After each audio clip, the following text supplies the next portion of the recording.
За улогата на медицинските сестри во вакви кризни ситуации какви што во моментов овие денови или овој период имаме во Македонија, колку е важна нивната улога за целата оваа ситуација во која што се наоѓаме. Ќе зборуваме денеска со Стојанка Манасиевска и со Емилија Наумовска, кои што инаку се дипломирани медицински сестри и членови на извршниот одбор на Сдруженијето за нас, кое што инаку е здружение на медицински сестри, техничари, акуширки и стоматолошки сестри.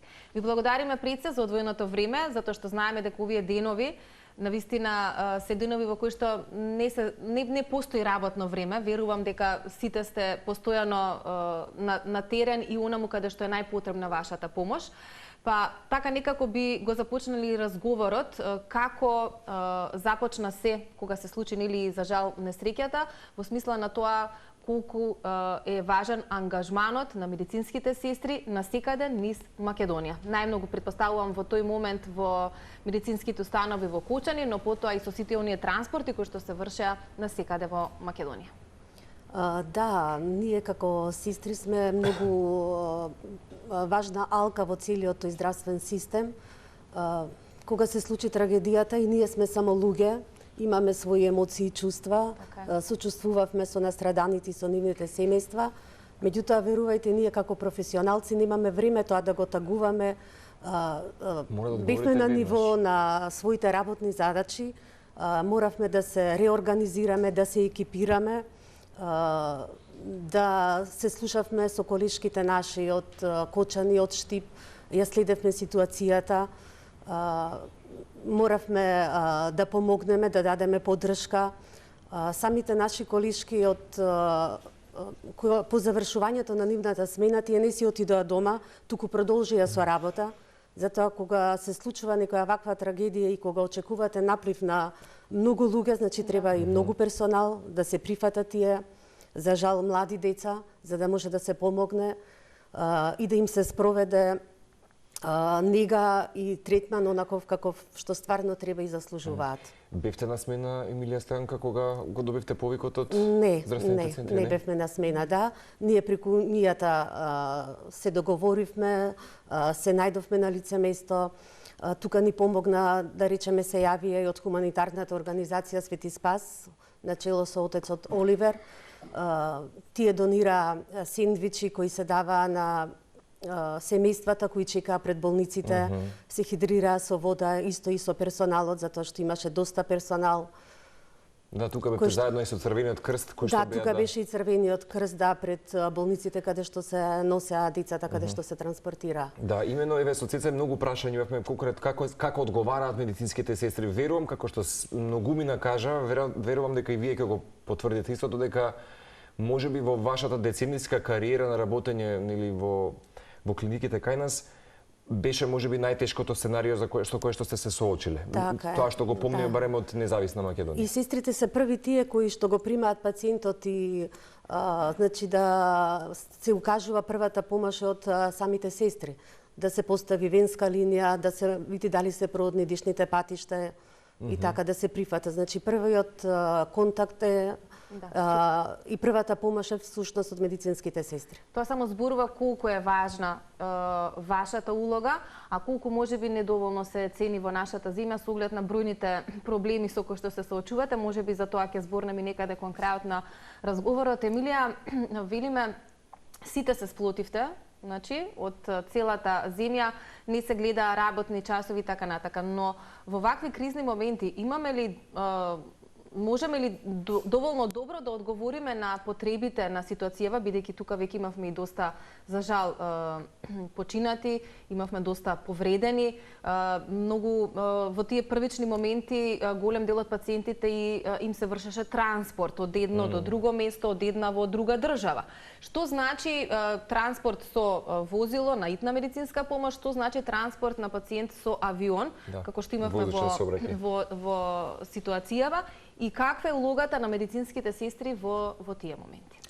Да, јас само да се надоврзам, да кажам дека медицинска, како и вие што кажавте, медицинска сестра не е само професија, тоа е начин на живот.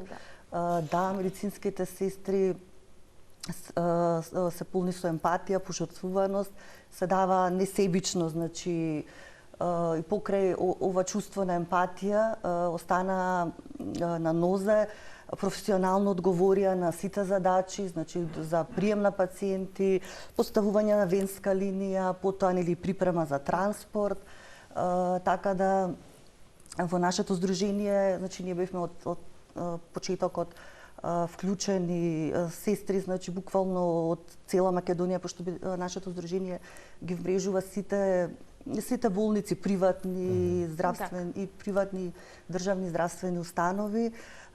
Буквално беа сите одговорија, самите буквално пишува во таа наша група дека се што е потребно. Постојано беше здружението во контакт со главните медицински сестри од Кочани, Штип, клиниките, пластична хирургија, 8 септември, Стара градска болница, така да цело време бевме на линија за се што е потребно, како што кажа и сестра Стојанка, веднаш тука заедно со Свети Спас, со хуманитарната организација, излеговме на терен и со Црвениот крст дадено е, значи, оброци, се што е потребно, така да мислам дека успешно медицинските сестри беа на ниво на задачата. Одговорија на задачата. Да, секоја чест да поздравиме тоа што велите, кога секој од нас дава простор малку да емотивно го дигестира целиот процес,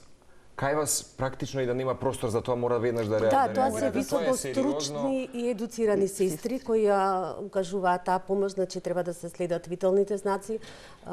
Самата состојба на пациентот се менува од минута во минута. Постојано ги имате информациите нели за состојбата, а вие треба да го одговорите. Да, и треба да се реагира, значи брзо, навремено, да се обсервираат пациентите.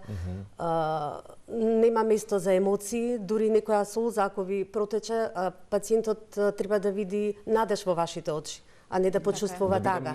Да бидеме да дадеме сила, Може само да го прокоментираме моментот околу транспортот. Колку и е тука важна улогата на медицинските сестри, колку мора да има медицински сестри во возилото или можеби во авионот кој што треба да има и медицинска сестра и лекар, затоа спомнав и високо едуцирана и образована медицинска сестра која ќе укаже правилна помош, континуирана помош и ќе биде постојано присутна тука и ќе следи состојбата на пациентот за да може навремено да се транспортира и да се однесе понатаму каде ќе се укаже помош. Стојанка, вие сте на одделение психијатрија, Емилија, вие клиника за очни болести. Еве зад камери сакам да го споделиме тоа јавно, дека во моментот ве екипираат и некои од одделенијата се затвораат во тој момент, нели ако е неопходно да речеме да станат повеќе кадар на медицински сестри. Благодарност до сите колешки кои се најдоа во моментот на своите места и кои доброволно се слеваа и доаѓа, не прашува, туку едноставно облекува униформата и се приклучуваа кон тимовите за помош. Значи не се прашуваше, само доаѓаме, одиме каде треба и ние продолжуваме со работа. Тоа значи одговорност и комплексност и висока професионалност, Знаете зашто бидејќи сепак работите според одделение и вие практично ги знаете од прилика настаните со пациентите ваши кои што се редовни, некогаш нели вонредно ќе додат во вашата клиника. Ова е веќе сосема друга клиничка слика како што треба да се одговори. Една реорганизација, една екипираност, една подршка, како да кажам. Мора да се одговори на... Да, и нашите сестри воопшто во Македонија се, можам да кажам дека се високо квалификувани, имаме дипломирани медицински сестри кои што оделена пракса и по другите оделенија. Сакам да кажам дека секоја медицинска сестра може да одговори на задачата. Нашето здружение врши многобројни симпозиуми, едукации, каде што нашите сестри и се едуцираат, дополнително се едуцираат. Нашето здружение е член на Европската асоциација на медицински сестри со специализација, Европската асоциација на сестри со историјат и вратите на нашите медицински сестри преку нашето здружение се отворени. за едукација и надвор во странство и тука во нашата држава ние како здружение вршиме едукација преку симпозиуми, настани, конгреси, конференции каде што сме со сите текови следите новите текови во Европа. Цеце баш ве праша сега нели за состојбата на пациентите така натаму, јас би сакал да прашам како веднаш оди таа стерилизација на вака пациент кога има изгореници од втор степен, за жал трет степен и така натаму, да одговорите клучно и на некој начин. Што е најважно можеби во тие први моменти? Па да имаме стручен кадар, да имаме едни стерилни, асептични услови за работа. Значи, тие добиваме, сега да речеме, стерилни газите се, тоа се стерилно се добива спакувано. Стерилизација исто треба да работи, треба да има чаршави стерилни и така и да биде на воидни стерилни асептични услови да се работи, затоа што знаете кога кожата е нашиот најголем орган кој што не штити, а сега влезот за инфекција е многу голем и треба многу да се внимава на тоа. Да, бидејќи нели се сподели тоа и министерот за здравство сподели дека 72 часа се критични поминати, меѓутоа нели во моментот се уште мора да будно да се следи медицинските лица велат оваа недела исто така критична за голем дел од пациентите, особено оние кои што се оперирани, на кои што им се изврши трансплантација на кожа и така натаму. Од кој аспект се критични може да им појасниме на гледачите и што за тој тип на пациенти во моментов е најпотребно? Клучно и важно, да. Па најпотребна е негата, приврските и сета таа стерилност. Што може да се случи ако дојде до некаква инфекција, затоа што тоа се нели претпоставувам поголем Па влошување на самата состојба. Дали сте во комуникација со медицинските сестри во клиниките во странство? Па да, со тие што соработуваме, тие ни се јавија, ни дадоа поддршка и сме им благодарни, тие ги прифатија нашите деца таму, тие сестри се грижат за нив. И сме им многу благодарни за тоа. Да, поддршка имавме, да се надоврзам. Главната сестра на клинички центар Белград, Србија, е во постојан контакт со нашето здружение, каде што се нели нашите деца на лекување. Многу здруженија од Република Српска, Босна и Херцеговина, Италија, Хрватска, председателот на Европската асоциација на медицински сестри исто така упати писмо до нашето здружение за целосна поддршка и помош, така да сме сите организации во голем дел од зимите каде што имаме наши некои пациенти да изразија поддршка до нашето здружение, така да сме во контакт. Дали се уште дел од оделенијата се затворени во градската општа болница 8 септември токму заради потребата ваша неопходност да бидете со пациентите во моментот и колку што можам да забележам, дел од пациентите веќе нели ќе се даваат и во домашна нега, потоа што некои од нив вели добро се опоравуваат. Зависи од нивната состојба. Колку во моментот се уште во ГОП? Па не ја знам точната бројка, таа се менува од час во час, да, постојано. Меѓутоа очекуваме нели да се вратат од странство за да ги прифатиме нашите деца и тука да продолжи нивниот третман за понатамошно лекување. И грижа и нега. Велите, пред малку тоа го коментиравме зад камери, ние многу пати кога сме имали Гордана, вашата председателка и дел од медицинските сестри во нашата земја, секогаш велиме оваа професија е дефицитарна за жал кај нас и кога веќе зборуваме за недостиг на медицински сестри, ние сепак успешно можеме да одговараме нели од медицински аспект или од професионална гледна точка и во вакви моменти.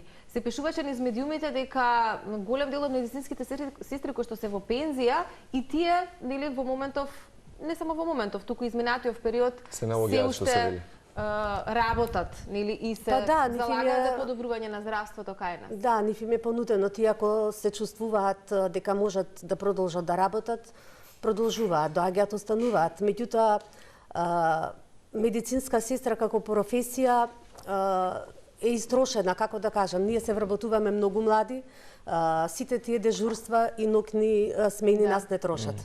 Така да ретко кој од нив и може да продолжи да работи. Сакате да кажете и по пензионирањето? Так. Што сметате дека ја прави дефицитарна да биде оваа професија? Зошто младите не се одлучуваат? Па веројатно што постојано и ние зборуваме преку Сдруженијето и преку Унијата да се покрене гласот на медицинската сестра, да биде добро платена, признаена и препознаена во својата професија.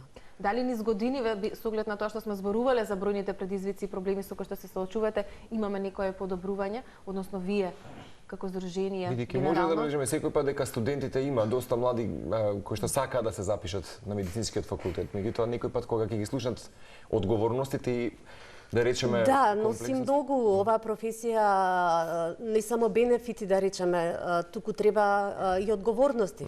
Значи треба да одговорите на ниво на задачата да се дадете себе си во таа професија. Немаме работно време да речеме, еве кога има вакви ситуации, вие продолжувате, не прашувате. За сметка на семејството, да речеме, вие се давате повеќе тука во професијата. Да, затоа нема работни Одите часови дома ќе некој пат. одспиете, значи може сабајле колишката да си отиде од смена, а утре пак да дојде на работа. Да не говориме секако и за третите смени кои што особено бараат нели Така е. внимание и грижа, и сега Така и покрај тоа што ќе кажеме дека нели постои дефицитарност во професијата на медицински сестри, сепак можеби се најбројни во здравствениот корпус и систем не само во Македонија, туку и во светот. И некој пат имам чувство дека не знам дали ќе се сложите или не, дека е погрешен впечатокот како да не знаат медицинските сестри да се наметнат во општеството, или пак потешко најдуваат на слух на нивните барања. Сте се соочиле со тоа изминатите години? Па да, значи Бидејќи издруженијата го имате. Меѓутоа не е вака од искуството кое што го имате медицинско. Да, за жал, значи во Македонија не имаме професија која што е, како да кажам, нерегулирана. Значи немаме сестринска комора како што е во другите земји во Европа. Хрватска има од 2003 сестринска комора. Можеби и тоа е еден дел што нашите млади медицински сестри заминуваат во странство, бидејќи имаат подобри услови за работа, регулирана професија, значи точно знаат кои им се работните обврски, имаат одговорности, точно се знае одговорноста, така да ние како здружение сме активни цело време. Се надеваме, значи секогаш дека ќе има напредок, има слух. Можам да кажам дека има Министерството и за здравство има слух за нашите проблеми, меѓутоа не може се преку ног да се одговори на малку поспоро веројатно над работите. Да, така да има, значи ние како здружение постојано сме покрај овие едукации што ги спомнав, се залагаме нели да нашата професија конечно како и докторите биде законски регулирана во една комора која што ќе ги регулира примери во другите европски земји, да. Па и во соседството тука најблиску. Па и во соседството Хрватска, Бугарија. Да, тоа е доволно показано како е Косово имаат. Косово имаат комора на медицински сестри. Веќе 10 години славе јубилеј. Бевме поканети. Македонија не, за жал. Да. Инаку во овие денови, кога за жал се случи и несреќата, имавте во план да организирате, да не речам целосно беше и организирана, само не се случи една конференција за која што Македонија и градот требаше да бидат горди. Можеме да кажеме за што станува збор, бидејќи Македонија требаше да биде домаќин на истата, за што станува збор и дали можеби имате некој нов датум кога сето тоа ќе се реализира повторно. И покрај одложувањето. Па тоа е прва конференција на медицински сестри за југоисточна Европа, која е на тема патот за автономија на сестринството. За нас представува голема чест да бидеме домаќини на оваа конференција, а тоа се должи на нашата долгорочна работа, нашиот труд за подигање на гласот на медицинските сестри и унапредување на сестринството. Нашите идеи, нашите визии беа препознаени од доцент доктор Адријано Фригановиќ, тој е председателот на ЕСНО, Европската асоциација на медицински сестри со специјалистички студии, и тој ја укажа нашата важност во улогата на овие европски контексти, нашата улога во европските контексти, дека сме важни и битни во целиот тој контекст. Меѓутоа конференцијата требаше да се одржи на 22 март, меѓутоа поради неделата на жалост се одложува за да речеме 10 дена, немаме точен датум. Скопје, Македонија прв пат домаќини. Прв пат Скопје и Македонија прв пат И, значи, Унијата, Сдруженијето на медицински сестри, ја носи првата конференција на Југоисточна Европа на медицински сестри. Многу дел од учесниците, бидејќи ќе има гости од, како што кажеме, Хрватска, Грција, Италија, сега да не заборавам од 8 земји. Од 8 земји. И поради дановите, на жалост, и поради тоа што и гостите на ова, предавачите на оваа конференција се во болниците кај нашите пациенти, така да Ако имаме чест да дојдат и да ги запознаеме лично и лично да им се заблагодариме за тоа што се грижа на вистина за нашите за сограѓани. нашите, да. Имено, деца. да не забораваме дека повторно се надевам дека често пат имате и симпозиуми, конференција која што ја најавувате, меѓутоа од 5 до 12 мај секој пат нели во светот секако нас се одбележува меѓународната недела на сестринството, да се даде нели целта на значењето на оваа професија. Претпоставам дека и оваа година како Сдружение на медицински сестри ќе има нешто како активности. Се надевам и ние како медиуми ќе имаме повторно, ќе бидеме почестени приликата да ја споделиме како една медиумска приказна. Па да, ние ја одбележуваме неделата на сестринството, почнуваме со денот на акушерките, 5 мај, и оваа година ќе започнеме од приватната болница Плодност во Битола. О, таму започнува да речем караванот на Караванот, да. И завршува обично овде во Скопје сме. Така, тоа е некаде за мај планирано, до тогаш имаме време, секако ќе ве следиме со активностите и ќе споделуваме тука во медиумите. Би додал само, како имаше едно гесло или парола на која што секој пат нели се подпираме. Ние медицинските сестри не сме ангели, но сме сигурно втората најубава работа по ангелите. Да, тоа е И нашиот така треба да остане. Така е. Благодариме што сте тука за цела македонска заедница. Ви благодариме на поканата. Ви благодарим.